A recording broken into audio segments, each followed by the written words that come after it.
welcome to another episode of Turn Left. I am your host, Indiana's own Dana Black, coming to you live, yes, all the way live from Black Pearl Studios, where we talk about Indiana politics from the left side of things.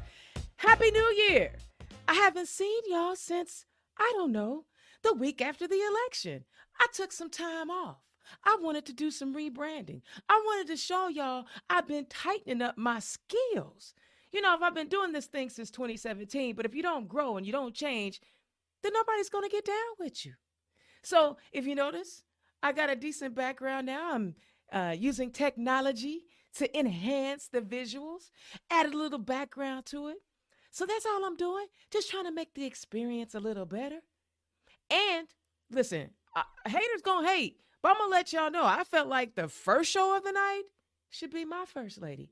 So before I go into my rants, when your boo is running for re-election, she gotta be the first one. She gotta be. Y'all, someone that I love dearly, you know, y'all know I say I love everybody, but like I really love her. Like she and she cute, but I don't want to like detract from the fact that she's brilliant, smart, and capable. But she is running for re-election for the Bloomington City Clerk. Y'all give it up for the Honorable Nicole Bolden. Nicole, welcome to the show. Thank you. And thank you for that lead in. It only made me just a little. What? I mean, I don't be lying or nothing. God, you kill me. You kill me. But thank you. Thank you so much for having me tonight. It's great to be here. So how was your holiday? And if you don't say fantastic. It was wonderful. It was amazing. It was good. We stretched it out over a couple of weeks because of some travel and illness issues. And that just made it so much better because, you know, Christmas season is my favorite holiday season. I love it. Yes, I know. Yeah. And I have a cute Grinch outfit to prove it. Oh, yeah. Hey, you're the original Grinch. You know I got a rant. And so Yep. we're going to do a little differently because you and I talk about a lot of things on a regular basis. So let's just make this a lot of fun and we're going to chop it up. So I'm going to bring up some news articles and then eventually we'll go into your campaign and how people can help you. And oh, by the way, I got to tell you, with every show that I have candidates on, these will be mini fundraisers.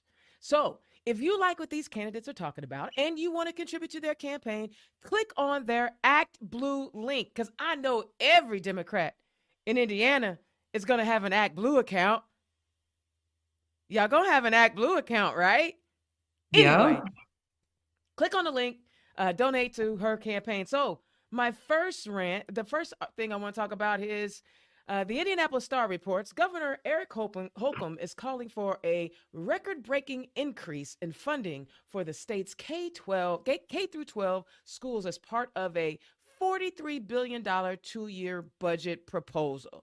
Over the course of the next 2 years, Holcomb is calling on the state to spend $5.5 billion more than it did during the previous 2 years.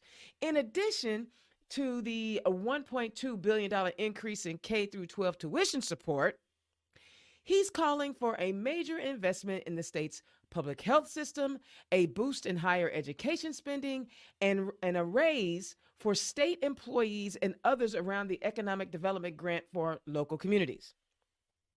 Should his budget be adopted, Holcomb would push for the bulk of these new dollars to continue going toward teacher pay with the goal of raising the state's average to $60,000 before he leaves office.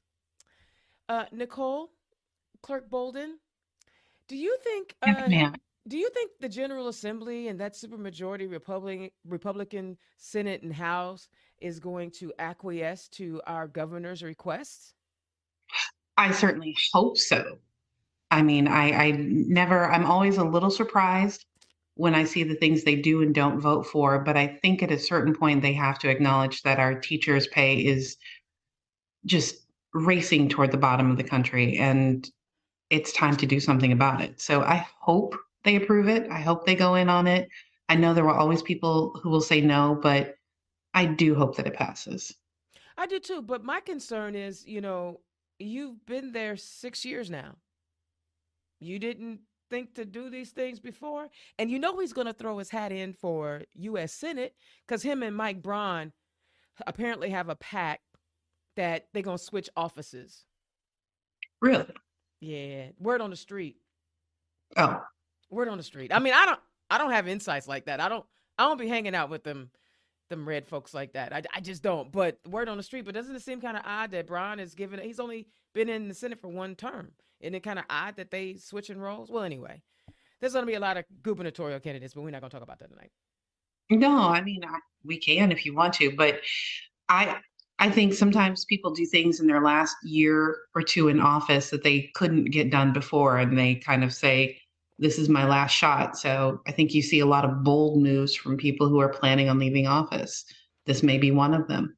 Yeah, I So hope it is. I hope it is. I mean, but my concern is, the supermajority has veto override, yeah. and they can pretty much ignore anything that this guy says, which is what they've been doing. So I'm concerned that even though he's making the requests, they're going to be ignored and they're going to fall on deaf ear.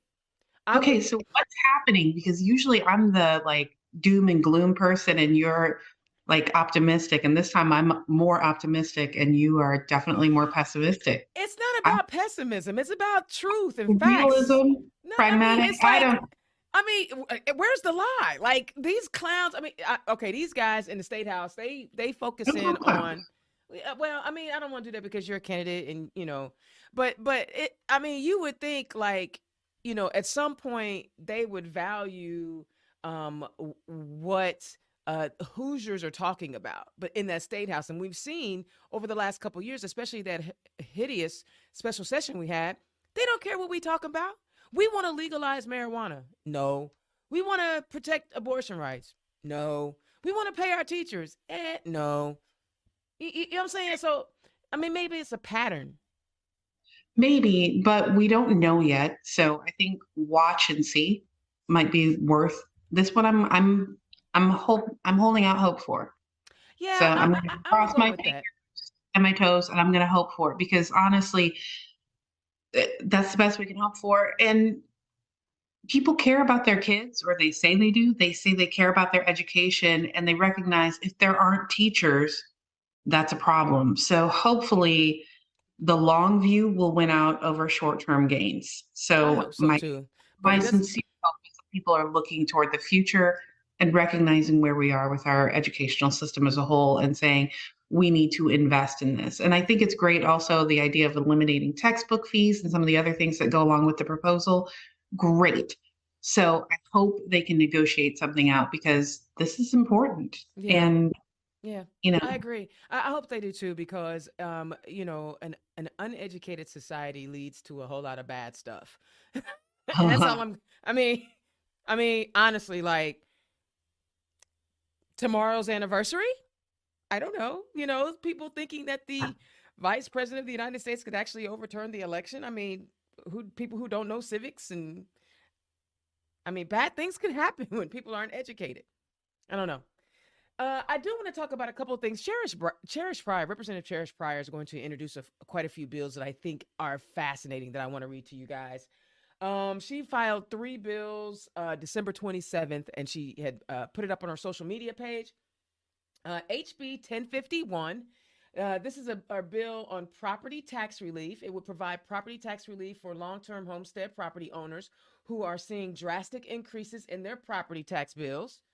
We want to keep an eye on that. That's something that'll benefit everyone, even though she comes from Marion County, that'll benefit everyone, right? Um, this one, though, I find really fascinating. HB 1052, malicious false reporting. This bill allows someone to bring a civil lawsuit against a person who falsely calls law enforcement on them. It also allows for recovery of damages. Now, do you see why I'm hyped about it? I know it's not going to get a hearing. It's probably not going to get a hearing. But what are your thoughts on someone like Representative Cherish Pryor introducing a bill? And the funny part is, a lot of people don't even understand why she would even introduce it. So I know you do, Clerk Bolden. Why would she introduce such a bill? I'm not going to answer for her. I'm really not. I'm glad that she has introduced this bill. I think it's important that people don't get, you know, the police called on them when they're walking down the street in a neighborhood that maybe they're not used to seeing people in, or shopping, or playing music in a park, or doing any number of Sleeping things in that their you would dorm, normally do. driving their Yeah, car, reading a book, listening to music, jogging in the anything. park. Yeah. So, I mean, I hope that's her goal, which is that people don't get the police called on them frivolously. I I love it. I mean, The listen, bold move, and she's always been a champion yeah, for people yeah. all around the state. So I am grateful to her for running for office, for going into the state house day after day when they're in Mm-hmm. session. And even if she thinks there's no chance of it getting a hearing or anything else, she still does the work. Oh yeah. And oh, I think it's great. I love this bill. yeah, When I saw it, my heart leaped because, we saw Republicans introducing bills that said if you protest in the street, we can run you over. But I never saw anything, from anyone saying, okay, well, what about the people who are just minding their damn business and somebody calls the police on them because they think they look suspicious? I like this bill. I don't know if it's going to get a hearing, but I mean, anytime somebody puts that much effort into protecting our community, I wanted to at least let y'all know. So keep an eye out on HB 1052. It's an amazing bill. She also introduced another bill that I like. It's HB 1053. This bill prohibits law enforcement agencies and law enforcement officers from conducting discriminatory profiling or pretextual stops based upon an individual's perceived age, gender, race, or ethnicity. Right? Like, yeah. yeah. But I mean, that's kind of a there are so many other reasons that you could pull someone over. Part of me says, That one's not going to fly. well, I mean, even if you got it passed, how would you enforce it? Yeah. I'm curious about that bill, and I haven't read it yet. Yeah, So I haven't either. I I, haven't either. I don't know what's in the text of it. I want to read it though. Yeah. I always feel just a little bit behind you because you like pull up the bills, look at them, and everything else, and I'm like 3 or 4 days behind you, going, "Wait, what? What do I read? What do I read?" That's because So, I'm a junkie. You well, know, you know I'm a junkie, baby. uh, this I know, but sometimes I'm always sitting there going, "Oh man, how did I meet such a nerd?" So, Really? Really? nope, It nope. takes one to know one, nerdy nerd, and we're gonna get into your nerd stuff. Don't even worry about Hey, that. I announced to a room full of people today that I was a huge nerd, so I'm ready I for love it. it. I mean, smart people are very attractive. I love incredibly smart people. I'm there for it. All right, let me keep Awesome. going with. This is like a really soft rant because I ain't really going off, but it's so much better You're talking not to you. ranting. I'm Yeah, talking to you, but but it's so much more fun that way. thank you. Okay, so, um, all right. So apparently, the General Assembly is not going to introduce any new abortion restriction bills, which I think, okay, cool. They don't. They probably shouldn't. I mean, I think they've done enough damage. But the AP reports Indiana's Medical License Board next month will hear a case regarding the Indianapolis doctor who this past summer provided an abortion to a 10-year-old rape victim from Ohio. The February 23rd hearing is the first step in determining the medical license status of Dr. Caitlin Bernard, an Indianapolis obstetrician whom the Indiana Attorney General Ty Rakita claimed violated privacy laws after Bernard spoke to an Indianapolis newspaper about the Ohio girl's treatment. Attorneys for Bernard state the doctor followed Indiana's abortion and child abuse reporting requirements while the child's case was being investigated by Ohio authorities, court documents from December show. The case drew national attention in the week after the U.S. Supreme Court, blah, blah, blah, blah. After the newspaper cited that case in a July 1st article about patients heading to Indiana for abortion because of more restrictive laws elsewhere, Indiana Attorney General Ty Rakita told Fox News he would investigate Bernard's actions, calling her an abortion activist acting as a doctor. Bernard filed a lawsuit against Rakita, blah, blah, blah. So, what has me disturbed about this particular thing is that she did everything right. So if I don't know if you guys remember, Tyra Keeter went on Fox News, said, "Oh my God, we're going to investigate. We can't seem to find any information on whether or not this chick actually turned in all her stuff." But then all the newspapers, even Fox News, said, "We were able to get it right here. She did everything. She followed the law." He couldn't get her on doing something nefarious or untoward the patient. So now they're going to say, well, she wasn't supposed to talk about it. So there had to be some patient doctor privileges or some HIPAA violations in there. So now this woman who provided a service to a 10-year-old rape victim that saved that 10-year-old's life has to go argue about whether or not she should be able to keep her medical license. I find this incredibly disturbing because it's not like she is being sued for malpractice. It's not like she did anything that was unethical in the sense of the law or in the sense of what she does as a doctor. This is a political stunt to drag a woefully qualified doctor through the mud for providing a service to protect and save a 10-year-old girl's life. Because dudes, these guys out here don't seem to recognize that a 10-year-old girl's body more than likely is not prepared to deliver a baby, right? So they don't know anything, and this clown decides, well, I'm going to keep on dragging her through the mud. Now, one of the things that we find at odds here in Indiana, we're having a hard time keeping talent.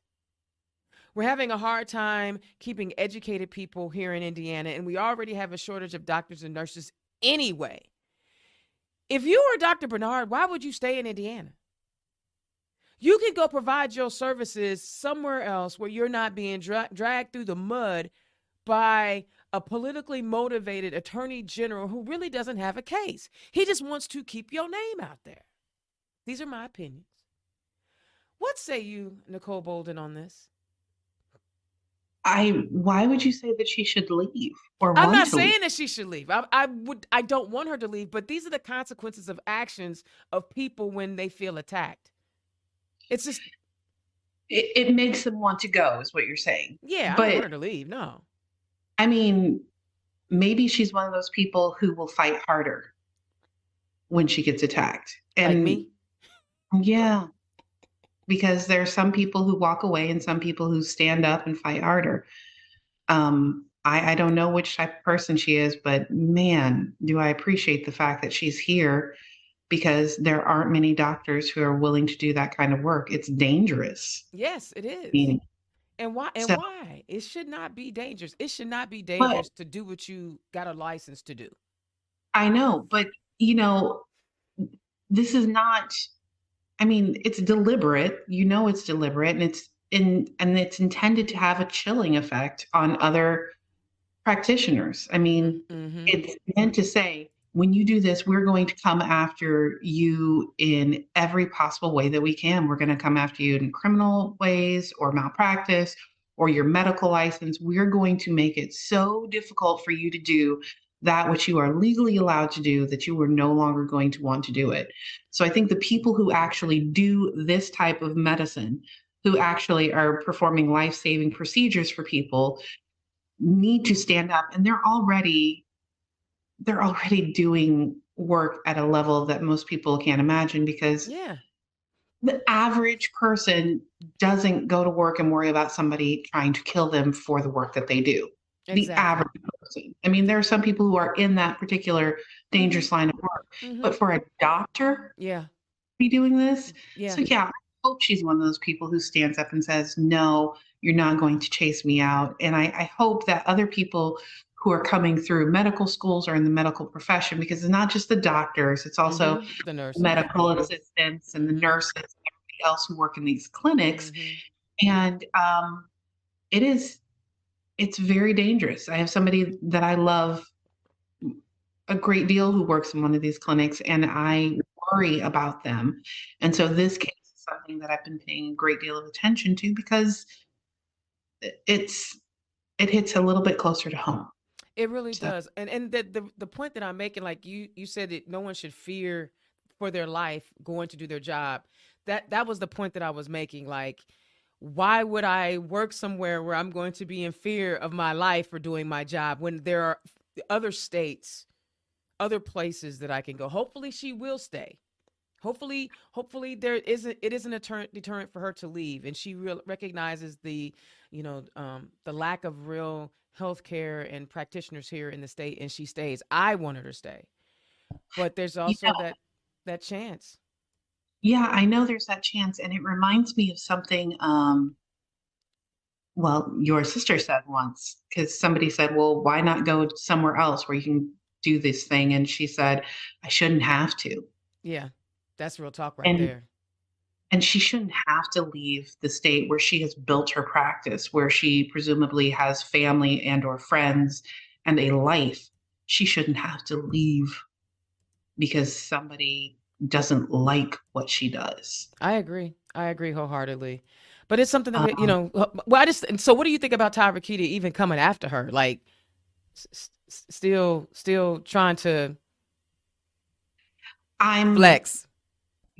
I'm greatly disappointed in Mm, his actions, but maybe not entirely surprised. right, right. I think sometimes people will latch onto an idea like a dog with a bone and they won't let go of it, even when they know it's not good.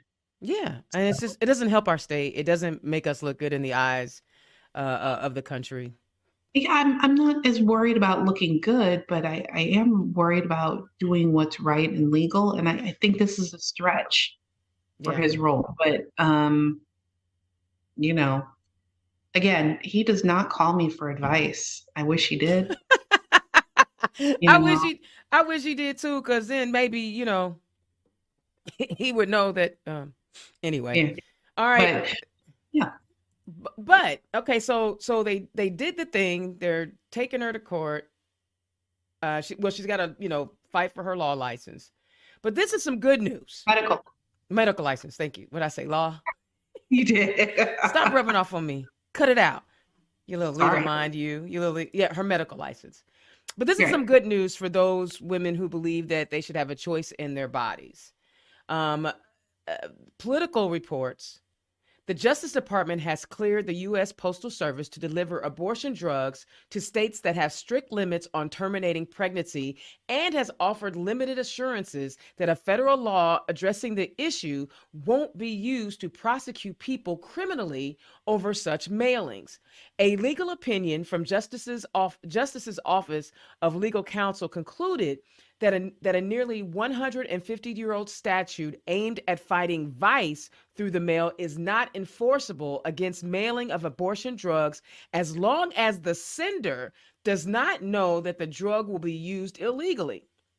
We conclude that the statute does not prohibit the mailing or the delivery or receipt by mail of the medicine where the sender lacks the intent that the recipient of the drug will use them unlawfully.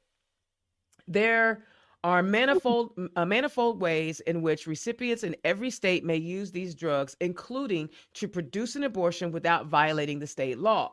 Therefore, the mere mailing of such drug to a particular jurisdiction is an insufficient basis for concluding that the sender intended them to be used unlawfully. So their thought behind that was, if in some states, in case of medical emergency or the welfare of the mother, then abortion is legal. And because the sender doesn't necessarily know what the health status is of the mother, they don't know if it's going to be used illegally or not. It could be very well being going to be used legally. I think this is good news.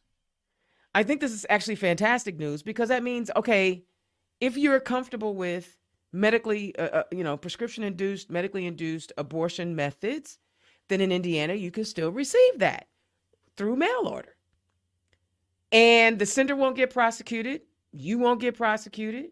Now, just be careful, because they be trying to have them bounty hunter laws out there, be all up in your business and try to go be tattletale, whatever. But this is good news, I think. What are your thoughts on that? I I think it's great news. I look at these things and I'm still struggling with the notion that we have had a reversal of rights in our states. So the idea that now we have to go through and get opinions on whether or not we can send medication through the mail and what it means in terms of prosecution levels and medical care is just it blows my mind. Yeah. So I'm I'm so frustrated, and it's I'm speechless. Clearly, I lost my word. I'm sorry. I think it's great that you lost your words on a podcast, but it's okay. I love you for that. I mean, yeah, that's great because I'm sure everybody listening is like going, "Great, gibberish," but it, that's it. I have Yeah. no more work on this one. Yeah, Clearly, I think that's just a good one. And it's kind of a ha to all those people in the state house who were like, I here representing Jesus when you were supposed to be representing your constituents. Not the saying that, yeah, love your Jesus, but he didn't vote for you. Jesus didn't cast not one vote in the Indiana election last year. That's all I'm saying. That's all I'm saying. I'm not wrong. Did you? I'm gonna ask Mila. I'm gonna ask. She was the clerk of Marion County. I'm gonna see if Jesus casted a vote, but I no, don't. no, you stop, I don't think he did. All stop, right. stop, Okay. stop. I got some. I got some sad news. We're gonna end this half hour with this. Mhm. This is really, really sad news to me. The current reports Zionsville Mayor Emily Stiron Oh, has announced she will not seek re-election. In 2019, Stiron defeated Republican incumbent Tim Hack to become the town of Zionsville's first Democratic mayor. Stiron wasn't immediately available for comment, but Public Information Officer Amanda Vela confirmed that the mayor's decision, January 3rd, not to seek re-election. Stiron issued the following statement. I have decided not to seek re-election in 2024. Together with the town, well, I guess it was 2023. Together with town employees, we have accomplished our primary goal related to innovative economic and community development and preserving and growing our green spaces. We are not going to take our foot off the gas this year, and I look forward to continuing full speed ahead to move our town forward. I'm saddened by this because she was like, she's one of my favorites. amazing. Yeah, she was one of my, I mean, she's one It's of my amazing. favorites. Mhm. And, I remember seeing her when we were up at a JD Ford event. Um, and she talked Oh, about, yeah, she gave that insight on, who people are and what they do. And being okay with who you are, right? And she always said that she was a big picture person.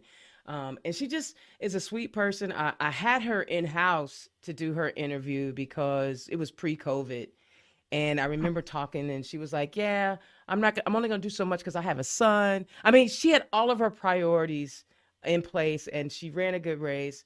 I'm sad that she's not going to be one of our mayors, especially in Central I Indiana.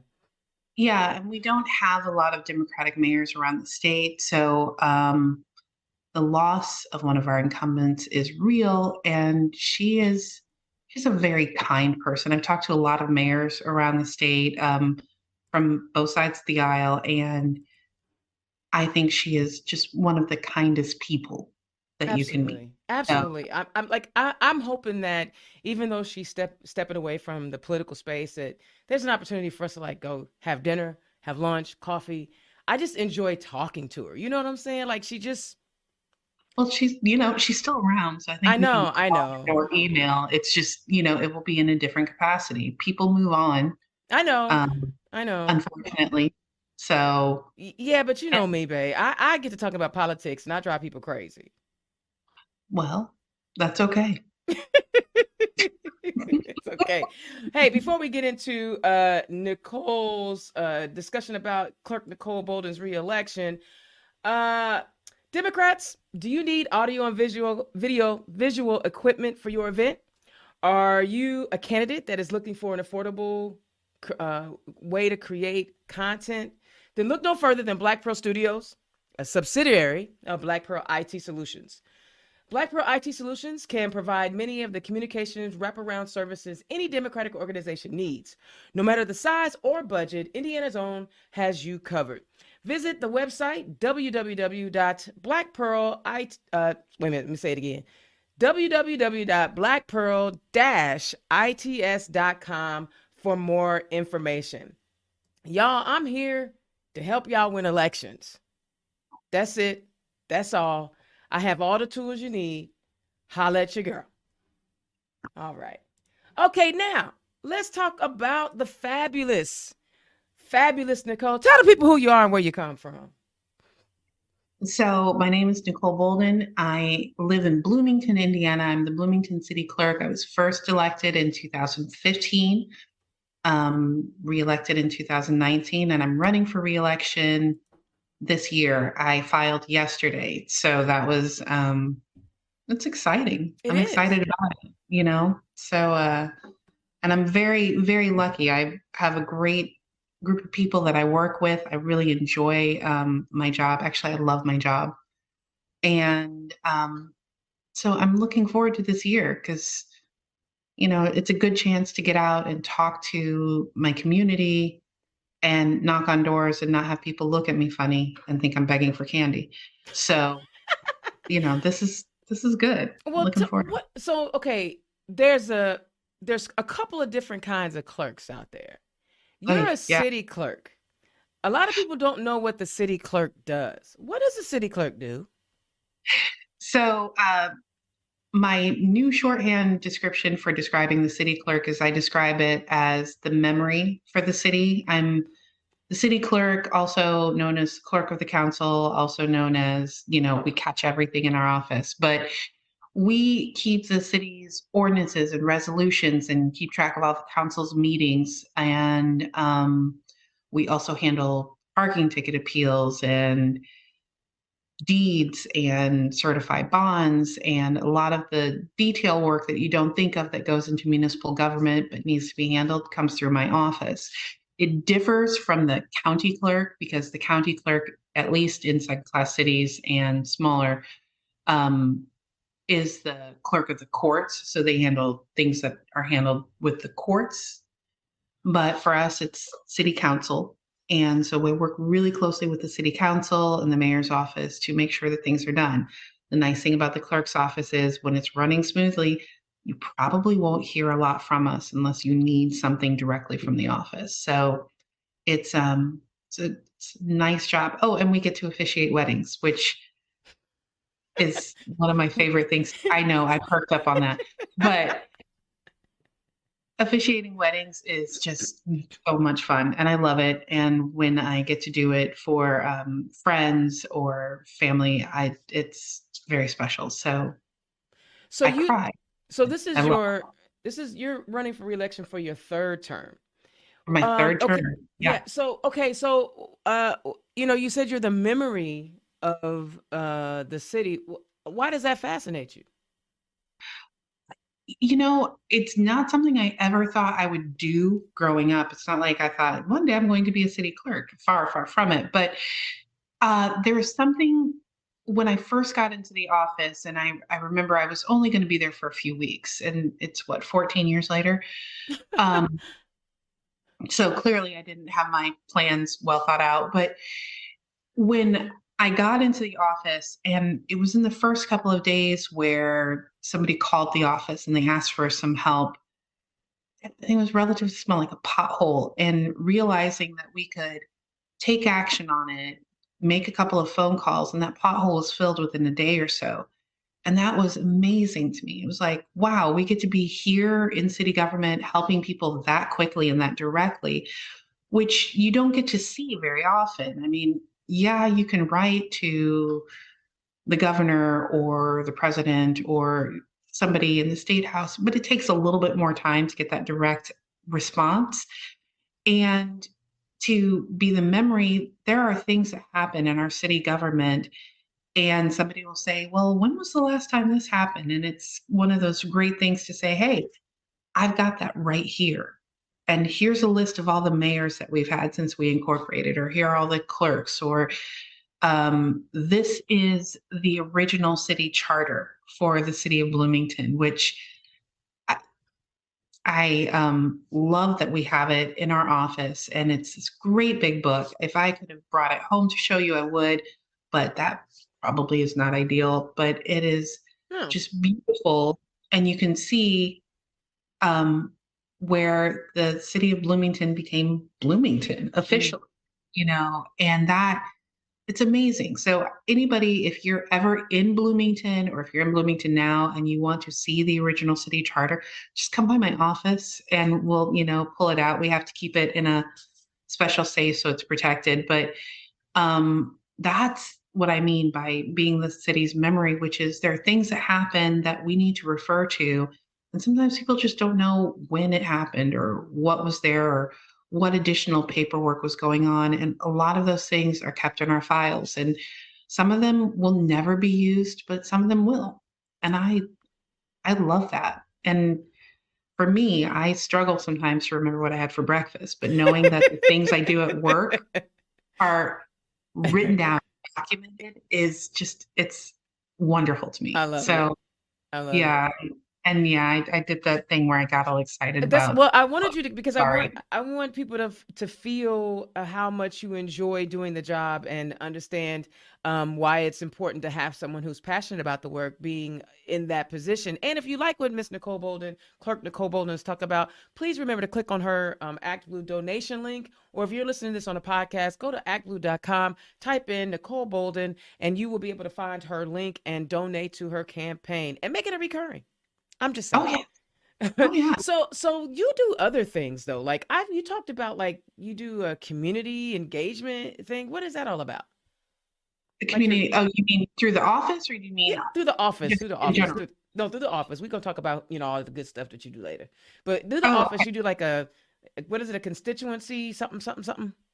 oh, well, through the office, we do a lot of, we'll talk to student groups or local groups or whomever wants to come in to City Hall and get like an overview of city government or boards and commissions. So we do a lot of outreach like that. And so I think that's what you're referring to. So, for example, earlier today, I was talking to Leadership Bloomington, Monroe County, which is a group of residents who are interested in government, city and county government, and they do a leadership program. So I was able to go and talk to them, which was really, I enjoy doing those kinds of conversations. And I always try and go early because usually they're also talking to other elected officials. So today I got to hear from County Councilor Deckard and City My Council dimples. member, yes, and City Council Jim Sims and the County Commissioner Julie Thomas. And it's always fascinating to listen to not only what other government officials are saying about our community, but also the questions that people are asking of them. Because sometimes there are things that I don't anticipate, or I can tell the others aren't anticipating, but they are willing to dig in and start answering those questions. So it's another chance to talk to people and see what they want from their Mm-hmm. government. And I think Mm-hmm. sometimes we get detached and we don't get a chance to really talk to our representatives in the way that we need to. So this is a good chance to sit down in a space with a bunch of like-minded people and say, this is what we do and what questions do you have and how can we serve you better? So But didn't you I love have like what is it? You said the constituency like you would bring this people in and you do the oh, never mind. I can't remember. I can't see if I can remember the name of it. Then, but you always get hyped about it because you do it like once a month. I Yeah, don't. Okay, it's okay. Maybe I'm yeah. making it up. Maybe I'm just Well, it might be something else that I do that you're thinking about. So that's also okay. Got it. a Got it. possibility. Got it. So yeah. Got it. So, one thing I know that you guys take care of, and I'm certain everyone in Bloomington is gonna want to know this. You take care of parking tickets too, don't you? Oh, don't say we take care of them Oh, because we okay. don't take care of Okay. them. That's like, you know, I got a call today where somebody said, "Are you going to take care of this for me?" And I was like, I'm going to walk you through how you handle a parking ticket appeal." So we adjudicate parking ticket appeals, which is it's like the last relic. The city clerk used to be the well, actually used to be the judicial branch of the city government. So, Oh. and that yeah, so we have our old city seals, and I still have the one with the scales of justice actually Mm. in my office. It's kind of cool. But the parking ticket appeals are kind of the last little thing that we have that we still do. And it's an informal adjudication where people will come in if they get a parking ticket and they think it was written in error, then they can appeal their parking ticket and say, this is why I got a parking ticket and this is why I think it was wrong. Mm-hmm. Or if they have some really outstanding circumstances that led to them getting a parking ticket. And I think the one that I have used is if like you tripped and fell on your way back to your car and had, some sort of injury that's delayed your return, which is a horrible, horrible example. But at the same time, that's it. It's not parking ticket appeals are not for people who are like, well, my meter only expired 10 minutes before I got back to it. Well, that's why you get a parking ticket. But we see that, and it's an interesting thing because um a lot of people will get parking tickets and just pay them without thinking about it. And then there are a lot of people who are like, no, I'm going to fight every single one. And then there's Okay. everybody else. Well, I mean, Okay. that's good to know where, I mean, if you have to deal with a parking ticket, at least Yeah. people know where to go. Well, and So, that's where I started in the office, which was doing ah, parking ticket appeals full time. So my first 6 years in the office, that was my job. So I talked to a lot of unhappy people. I bet you did. Oh yeah. Jeez. And you stayed sweet, didn't you? No, but it's nice of you to say so. I think you're the only person who calls me sweet. But, That's only in public. oh, okay. I was gonna say, what's going on? So, We know better than that. So what is it about politics? I know people who know us know that you and I could sit around and chop it up about politics all day long. We could talk about policies. We could talk about we can be strategists when it comes to politics.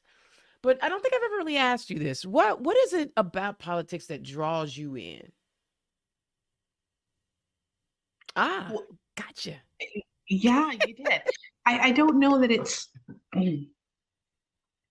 I don't know that it's quite the politics of it as much as it's the public service Mm. aspect of it for me personally. Mm-hmm. I like politics. I like the things that people do, but it's more about what happens once people get elected and what they're Mm-hmm. doing afterward that is most interesting to me. Um, and kind of watching how people get to that space is, that's part of it, but it's the service, it's the policies, it's the way that it impacts people. That's what really draws me in. And I think at heart, my hope is that people who are serving in elected office are there to make their world a better place, whether they're looking at it on the very smallest level, or if they're looking at it on the greater, like nationwide level. My hope is that people are just trying to make the world a better place. I know there are people who get into it for ego, or some people who, for some reason, think they can get rich doing it. I haven't figured out that Well, doesn't they, work. they But AOC said, all of them at the state, in Congress are wealthy. I mean, yeah, they are. But I mean, that's a different group altogether. But that's why I got involved. And also, I mean, I grew up, one of my earliest memories was of a presidential election and knowing that my mother would be unhappy that that particular president had been elected that day. mm, Um, and I was a little kid and, being on the playground and hearing that that president had been elected and thinking, oh, my mom's going to be so mad, you yeah, know, and yeah, I was young, but I yeah. knew that.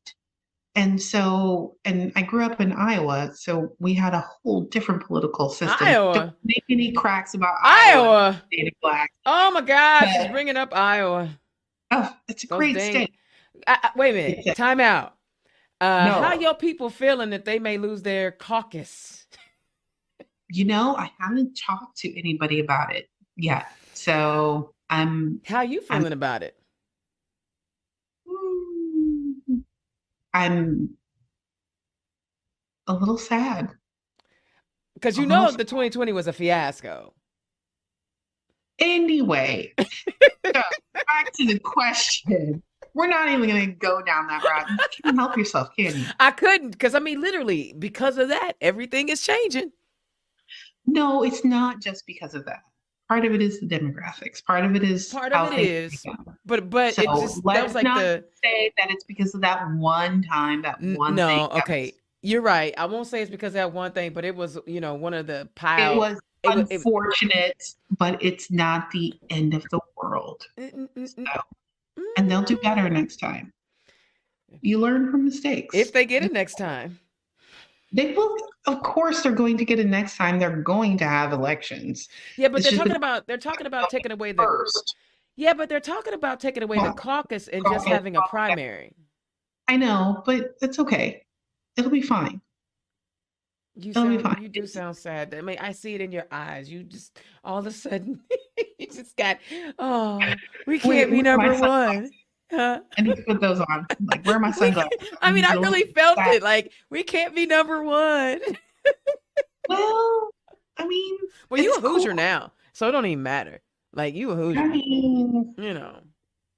But anyway, I'm, back to what yeah, we was talking about. What was we talking about? I don't remember politics. We were talking Well, about oh yeah, politics yeah. and how we got into it. And When you're a that's, public I servant, mean, yeah, yeah. yeah, public service and helping your community. Yeah, And that's it. I mean, that's it's a it. good thing. Yeah. And there are lots of people who do it in lots of different ways, but politics is the thing that interests me. Okay. So, And so, what other things do you do in your spare time? well, um, in my spare time. So I serve on the state Democratic Party as the deputy chair for cities and towns. What? I am, oh, silly woman. I am the president of the Monroe County Black Democratic Caucus here What? in Bloomington. And I also am the co chair of the Good Trouble Network, which is a national network of Black queer elected officials. So that's some of what I do in my spare time. I also, oh gosh, and I'm also the secretary treasurer for the Indiana League of Municipal Clerks and Treasurers. Ain't you forgot something? What else did I forget? See, I'm about to take your rainbow pen from you. I just talked about the Good Trouble Network, and you're talking about the Stonewall. I'm taking it away. Y'all hear that, Indiana? She don't even remember she sit on the whole board. I remember I said I was talking about the leadership roles. I wasn't talking about all Doesn't the. matter. Doesn't matter. You know what? I think Oh, if you want me to go through those too, I mean, come on.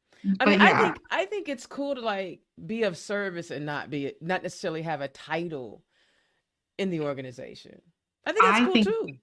I think it's important to do that. And quite honestly, I think more people need to get involved because sometimes there's work that cannot just be done by the officers in Yeah. organizations. And so, but you asked what I do in my spare time, and those are the Yes. things that are taking up the bulk of my spare time. So, and with Stonewall, which I love the organization, I love the people on the board in particular. Um, I'm not spending as much time as I was, say, a year ago when I Yeah. was doing a lot more of the committee chair and Yeah, because I officer. think you were head of like 5 committees. It's, You were the ranking member, and you were like, hello." I mean, that was no, it was a strange time, but it's good, and I really enjoy the work that everybody's doing. So yeah, yeah. I think it's like I like working on with the caucuses because there's power in those caucuses. I mean, that's how you create the. In my opinion, the party can create those direct lines into communities who are typically underserved and don't believe that the party is there for them. I mean, I'm gonna throw her name out there, and I know she probably gets tired of me talking about her, but I think about Samantha Douglas all the time, and and ah, where she was when I met her, and what she's doing now. Like, oh, yeah, I mean, she is just so flat Samantha, out amazing. easy. I was Yeah. actually texting with her right before we got started. Oh, So yeah. I mean, Yeah, yeah, she's talented and smart and passionate yeah. and is doing good things in her community. And my God, I cannot wait to see what else she does. And, you look at people like that around the state because you've got people like Ariel Brandy and Samantha and A, who a else am I plethora missing? of women and I people of mean, there's so color. Yeah, there's so many, too many to name. and so you need a lot of the constituency caucuses. You need the Young Dems, you need Stonewall, you need IDAC, you need all of these organizations because they're reaching into communities that the party as a whole Hmm. hasn't always been able to, but Yeah. bring them through and into the political process. And we are going to get the people who are going to be running Hmm. this work through those organizations. Yeah. And yeah, I so love I it. didn't mean to discount Stonewall because I Yeah. recognize Hey, it, you know but how I feel about Stonewall. You know that's like oh, my I baby. know, I know. I love it. I love it. Indiana's on Dana Black. So let me ask you this. You know, um, you're running for reelection, Hmm. and every there's always an opportunity to improve what you all do in the office. What are some of the things that you're hoping to improve on um, in this next term? So, do you want the list? Um, the big thing is we need to be more.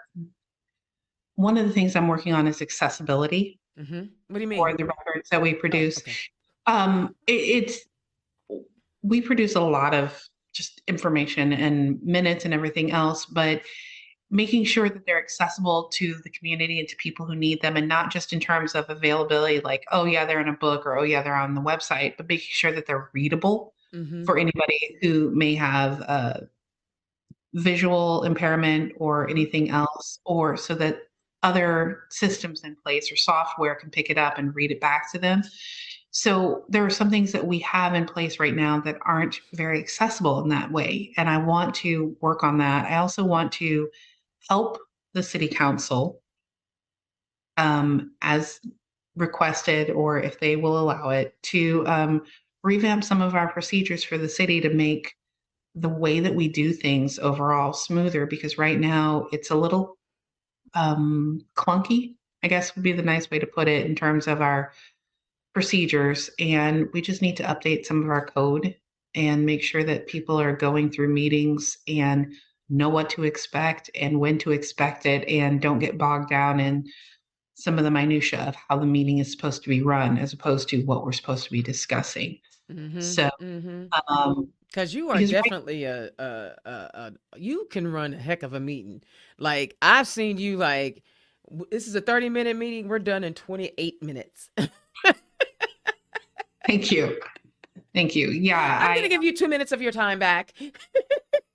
it's a gift. I mean, I think if people are taking the time to come to a meeting, we should be running them efficiently and smoothly and make sure that they're able to get what they need from the meeting afterwards. So those are my goals. And the rest of them are things that are ongoing. I mean, the clerk's office, we came in with a bit of a backlog for some of our records and we're still working our way through them. It's a process, but I'm enjoying what I'm doing with the people that I'm doing it with. So, and we were able to hire somebody new this last year. So now we're actually speeding up with our work, and I'm so grateful for it. I love it. I love it. And let's see, what's the? I got a lot of questions. Me and you talk all the time, so sometimes I forget what we talked about, and I don't ever give Okay. anybody questions. Oh, I know. Okay, so there's a lot of good stuff happening. You have some plans for the future. Mhm. So how was the campaign going?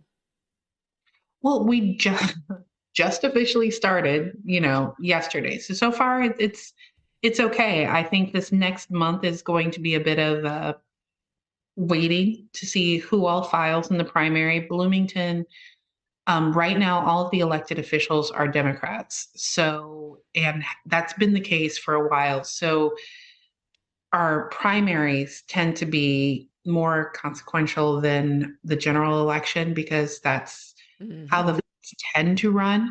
So the next month or so will be a little tense. I'm waiting Okay. to see who files, not just in the clerk's race, though, but we have three mayoral candidates here in Bloomington. We've got several people who are filing for council at large.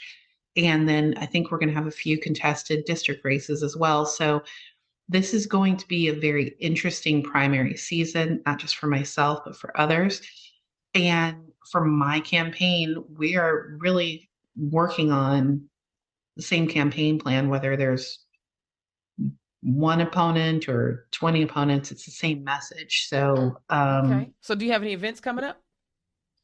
we, yes, we have a kickoff party coming on the 21st, and I'll be posting it on my Facebook account, which is Nicole Bolden, and Instagram and website, which is NicoleBolden.com. I think those are the three main outlets. I have a Twitter account, but I do not use it well. So don't bother looking again. Yeah, Twitter. I mean, I get it. I mean, Twitter's still a kind of a good. The platform is good. It's just full of It's a weird, controversy. yeah, it's a weird space. So, Yeah. but so far, the campaign's going okay. And again, please click on the Act Blue link. I would be enormously grateful, and we'll take any amount, $5, $10, more if you have it, but that's okay. Because elections cost money, and that is the hardest part about campaigning, which is trying to remind people that we're asking for money so that we can make Bloomington a better place. I love it. I love it. I want to thank you so much for being my first guest of the year, Clerk Nicole Bolden of Bloomington. I ain't gonna lie, you helped me get the rust knocked off. It's been a while. It's been a couple of months since I've been on air. A friendly face to make the transition from not doing the show to doing the show. So I really appreciate you letting me do that. I know you having a girls' night later on, so I I just want to thank you. Wow. Hey, I do want to ask you one thing though. Okay. Have you been watching what's going on with Congress? Have I been watching? Like, Have you watching? Because you I mean think they're about to pull the 11th vote for. the clown show? You mean? It's not. It's. I mean, are you watching? I cannot believe it. I actually got to watch one of the votes because I've been at work, and so I haven't been able to like sit and just watch it.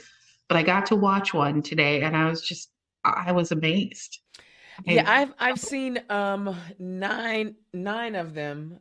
I watched Mhm. nine of because I get to work remotely and I have it on as white noise, so that I can stay focused on the work. And I've listened to all the speeches. I've listened to all the shade that they are throwing at everybody. And when they nominated the brother from Florida, oh, Hakeem Jeffries, because it was historic. We were like, we're casting a vote for the first person to run for speaker in the Democratic Party with Hakeem Jeffries. But then they was like, well, we got Donald. We gonna throw Donald up so we can make history too. You know, so the nonsense and the chicanery and all of that old, first of all, McCarthy is not, he doesn't have the votes. Even Bobo said it. Bobo said, you don't have the votes. And then she took a shot at Trump. She took a shot at Trump, talking about we should cut it out. No, he need to cut it out. Go tell McCarthy to cut it out. I, Listen, how many more times do we have to say McCarthy is a spineless weasel? I don't think I have ever said that, I've said it. I'm but I saying don't it. call people weasels. Why? So Is there a reason? no, I just don't. That's not Not a the word for insult you? we usually use. Oh, okay. Yeah, Well, okay. you've heard my words. Yeah. Weasel's not one of them. Okay, but I'm not I saying say so. weasel because it keeps me from cursing. Uh-huh. Right? But I Yeah. mean just watch his actions for the last 2 years, right? We have the insurrection.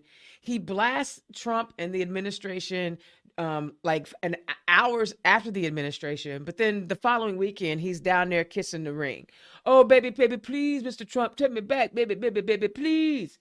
And then he's Oh, enabled the Marjorie Taylor Greens, the Matt Gates, the Jim Jordans, the Boberts, and all these people. And now when they turn on him, he don't understand. He's given the whole like the things that they're asking for, like they're saying we want a rule change that says that one person can call for a vote to recall the Speaker of the House. yeah. Oh my God, the crazy. I mean, but this is what happens. That they letting 20 people hijack the Republican Party, but that's what the hell they get. You keep Yeah. That's what they get. I'm still miffed about the Herschel Walker thing. You gotta let that go. I will, but I'm sure You go gotta let home. it go. I Georgia let it go. I will, but but that lets you know what they think about black people. That lets you know what that's a clear indication of what Republicans and how they feel about black people. And so when they put, Representative Donald up, it wasn't their first choice. That it was a let's put a black dude up. Now, I'm not saying Brian Smart. He won his election. He's a Republican. He does what he does. I'm not saying any of that. But they're not thinking about you until they can use you. And then once they can use you, they put you up there. Okay, so the only thing I would say in maybe mild disagreement with you is that I don't think that's behavior that is exclusive to one party or another. No, it's not. But at People will least do that across the board. And it's maybe more obvious in this particular case, but it's not like this is just no, their thing. no, I it's mean, not. people But at will least use others whenever they can. And that goes across party issues and that goes across race issues. People are gonna people. I yes, think I know but somebody the who said, pandering is what I'm talking about. It was Hakeem Jeffries wasn't oh, a pander. Hakeem Jeffries was groomed. He was brought up through the ranks to be the leader of the party, not an afterthought. And when I become an afterthought, then you're being used. And I'm sorry, I can't get with that. I mean, it's well, it's different. And don't get me wrong, there are users. Yes, people use, but they literally use black folk, and sometimes black folk who are not necessarily prepared for the role that they're, because he's only in his second term. Is he really prepared to be the Speaker of the House? The Speaker of the House? no idea. But you know what? He's That's who they're not. voting for. And I don't think he's going to become the No, Speaker he's of the not. House. But and So I feel what you're saying, but let nah, it, like, I'm like, it's not a surprise. it's not a That is surprise, not a but surprise. It's just gross. it's very But gross. it's not exclusive to the So do Republican you Party so at do you all. think McCarthy should stop? You think he should like drop out, or should he just keep giving away the farm until he gets enough votes peeled off? I mean, at this point, how effective is he going to be as speaker? Mm, That's my question. Like, I think your first job is to count your votes. yeah. So First, yeah, count. Uh, what is the strategy here? That's my question. Like, what are you doing? Are you like trying to just wear people down? Are you giving them more? I don't understand what's happening here, but I'm just curious about if he becomes speaker, how effective he'll be, and what the other options are. And I think Well, that's the part that Matt I'm Gates. watching this and kind of going, this is bizarre. Well, Matt Gates offered up Donald Trump. I heard. Yeah. Why would you Yeah. see? It's I, how can I take them seriously? How can I take these well, people seriously? the interesting thing is, well, at least he's busy because he's running for reelection as president. You know, I I'm gonna say this. I'm gonna say this, and I'm probably gonna piss some people off. I appreciate people who want to seek office, and the entry point at which they choose to seek office, I'm cool with. If you want to run for an office and you want to run for an elevated office and you've never run for office before, and you feel like you can do it, cool. But I ask that you do your homework. I ask that you know the rules. I ask that you understand how to win. I need you to know what a win number is. You know what I'm saying? I don't mind that you want to run, but if you don't know what the heck you're doing, sit your behind down or go well, learn. and you see that a lot now with people who are running for office, which is, I mean, and I know we just jumped off of McCarthy, but there are people who run for office. They've never run for office. They've never worked on a political campaign. They've never been near a political campaign. That's okay. But do some reading. Oh my God. There are books. If you don't want to read a book, Watch a watch a video. webinar. If you don't want to go to a webinar, go to a training. If you don't want to do those three things, they're like little short 2-page or 3-page PDFs that can give you the very, very bare bones of how to run a campaign and getting into office. And that makes me just nutsy bobo It because does. you see people, and also then you see people who are running for office for the first time who don't really know any of the structure. And if they're not willing to learn, they make mistakes that they don't have to make. Exactly. And then, And uh, and it's frustrating because then yeah, it's kind of one of those, you can see that somebody would be really good in the job, the elected office, but they're horrible candidates. horrible And candidates. or, so I think your first job is to at least learn Learn how about to be a candidate. I mean, when learn I how when to I be ran, a candidate, learn how to do the office or what it uh-huh, entails, yeah. which I guess comes back to Kevin McCarthy, which is one of the things he needed to learn was how many votes he needed and to actually have a plan for getting But those votes. I think he already knew he needed to count the votes. I think he thought that in his arrogant way that they was just gonna do what he needed them to do. He didn't believe. I don't think he believed that they wouldn't vote for him because the I mean he's been sitting there 11 times. Like I don't think I honestly believe he thought that they were just going to do the right thing because typically that's what people do. And if you listen to the arguments that the 20 are making, it's, you know, I don't want to just pass a bill that I ain't read. And that's all they keep talking about. Only 4 or 5 people are passing these bills. It's the same thing.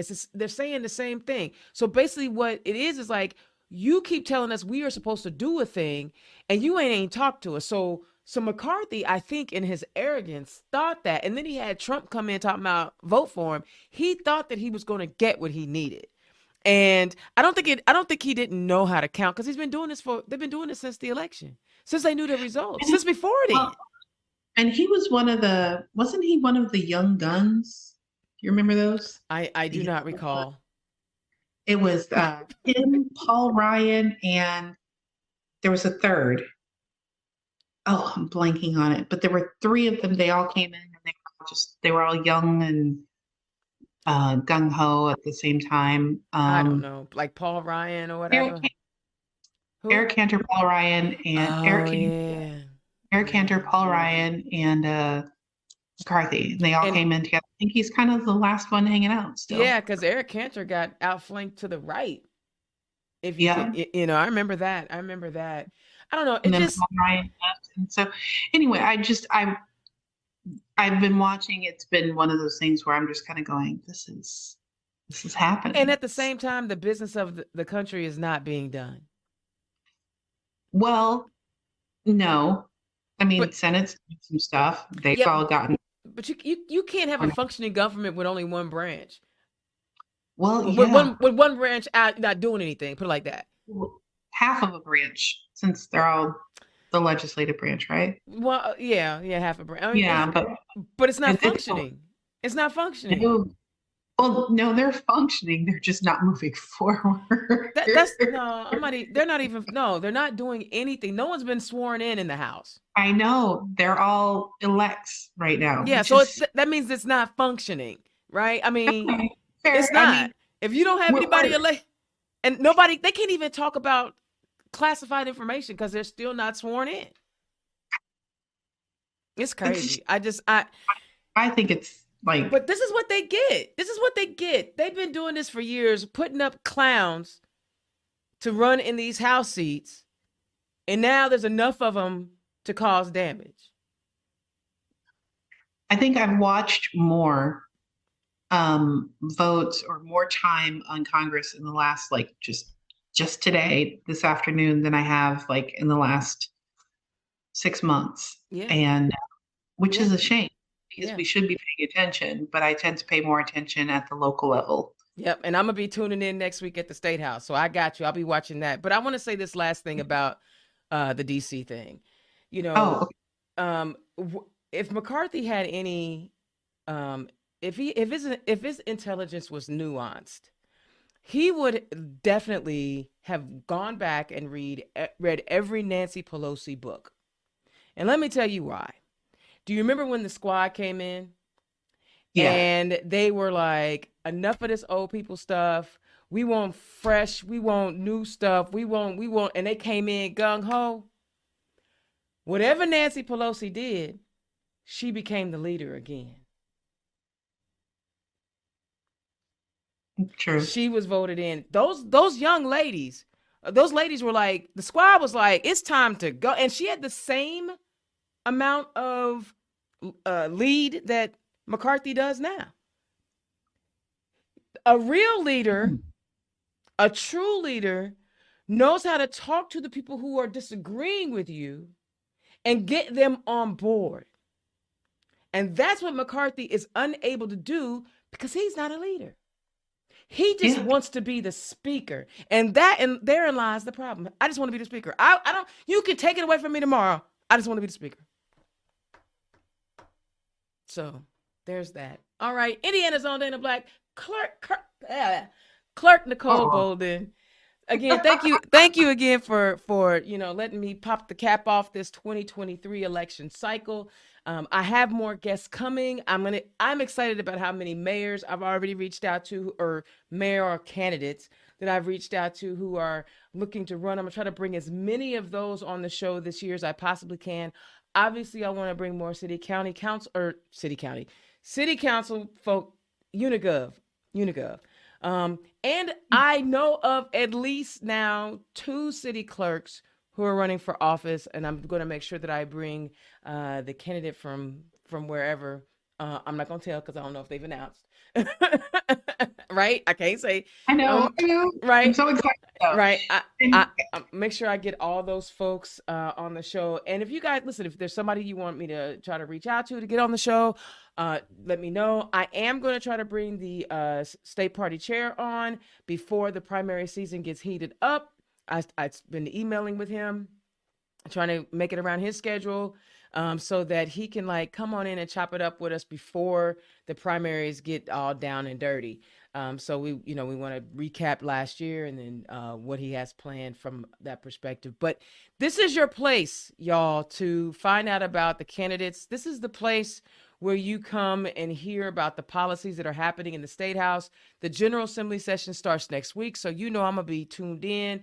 And if you listen, I tell you guys all the time, there's hundreds and hundreds of bills that are being introduced. There's no way one person can look at all those bills. You have a couple of options, several options actually. One is whatever area of life that you are most interested in, there's a search on the General Assembly website, and anything that is associated with that word search, you can find a bill that's associated with it.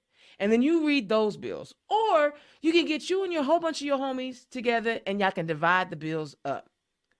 Right? There's multiple ways, because I try to remind y'all, the State House where I'm sitting in tonight, kind of, sort of, the State House is where the power is. What do you mean, Indiana's own? Well, the State House can determine whether or not a policy comes down from the Fed level and gets implemented statewide, i.e. Obamacare. And they can also determine what you can do at the municipal level, i.e. Indianapolis being the only city council in the entire state that does not have at-large seats. I need y'all to understand that. That's where the power is. So I will, me, I'm always focused there, but Bloomington City Clerk, I love hanging out down there. No, I'm not moving. Everybody wants me to move down there. I'm not coming. But I thank you for joining me and popping the cork off this bad boy. Happy New Year. I wish you the best of luck. And tell us again when your fundraiser kickoff is. January 21st. I will post it. Excellent. All right. And in the meantime, if you can't make it, or if you want to come and send it, you can hit my ActBlue link. Hit that ActBlue link. Indiana's own Dana Black. I have a show scheduled for you. I got a mayor coming on next week. But in the meantime, y'all have a wonderful rest of the night. I'll holler at y'all later. Peace. Turn Left is the property of Black Pearl IT Solutions. Executive producer, Indiana's own Dana Black. Music by www.bensound.com.